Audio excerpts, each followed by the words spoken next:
Alright, so today we are going to be replacing a lot on this 2006 Ford Explorer. We're going to be doing lower and upper control arm, the whole tie rod and tie rod end, and also the sway bar end link, along with an entirely new strut on the passenger side of this Ford Explorer. As you can see, it has a few miles on it, and it's time to be replaced. The first step is jack this baby up. Right here is a great place to jack, and we got jack stands along the frame on both sides, and an extra little jack stand down there just in case. Next, you're going to want to take the tire off, and we already have these bolts loose. Alright, so we tried to loosen this bottom bolt off and it just snapped. No big deal, we're replacing it anyways. So we'll pop that out of the socket, and then we'll just have to try to loosen this top part.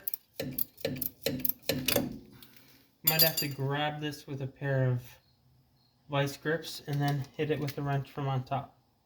So when we tried breaking the top bolt, it also just snapped right off. So this whole piece comes apart in pieces, and it'll be assembled in pieces too. So parts like this you can just pop off if you break the bolts off of them. Alright, so we're going to be installing the new sway bar end link.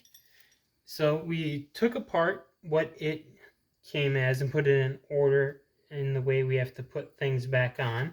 So we're going to start by dropping this in the top, and then we're going to have this piece, and the shaft go on right away.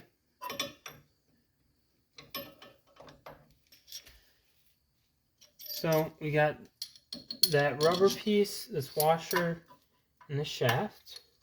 I'm going to pull this down a little bit so I can lift it up, and then we'll push it back through here a little bit.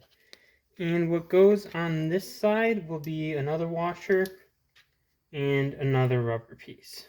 So just make sure you're kind of assembling it into the car. Pitón.